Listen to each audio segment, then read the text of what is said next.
of you have something in your life that when you think about it and you talk about it, it stirs you up. Amen.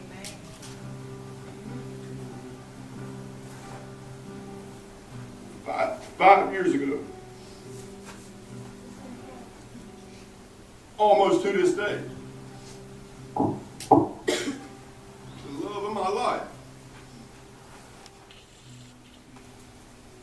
was struck by cancer.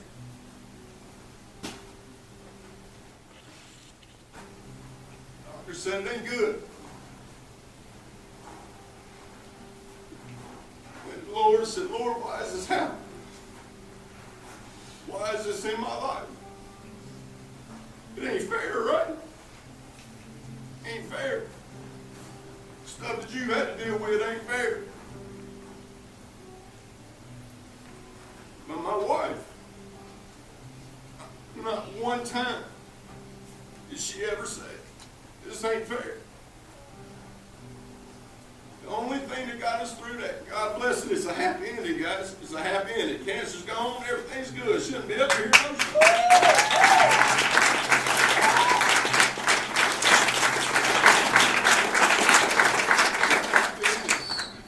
But that was about a 2 or 3 year struggle.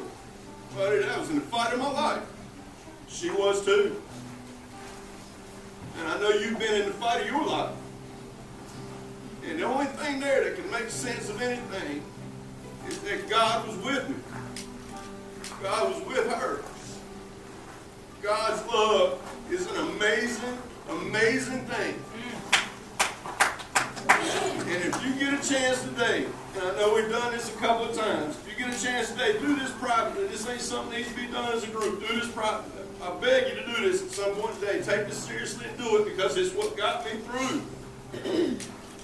You take a moment today, counselors, campers, everybody, at some point today, close your eyes, clear your mind, and envision, just visualize God coming down and wrapping his arms around you and holding you in a tight embrace in the warmth of love. And it will make you feel so much stronger.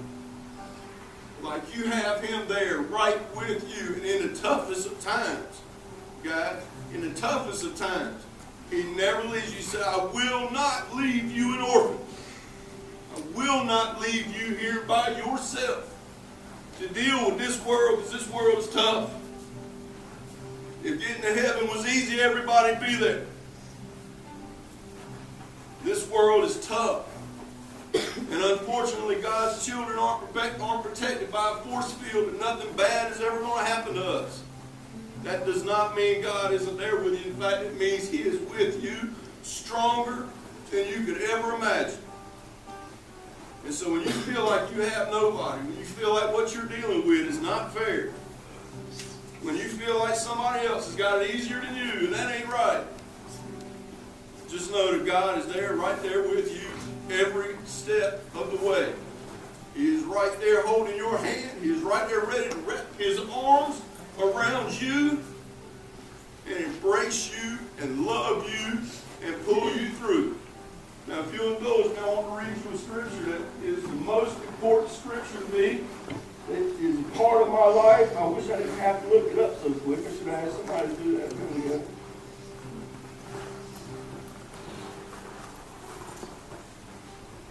I beg you, if you found the Lord, if you found the Lord in your life, I beg you to read this book.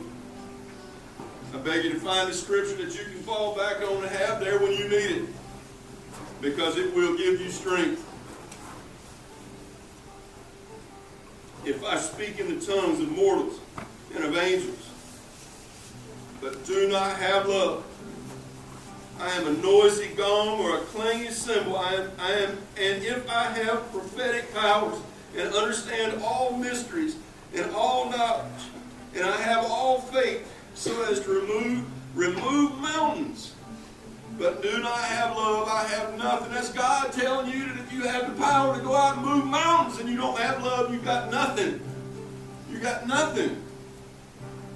If you got $8 billion, if you got 3 cars in the garage, if you got the biggest house in America, if you got the power to move mountains, you can see the future, but you don't have love, you got nothing.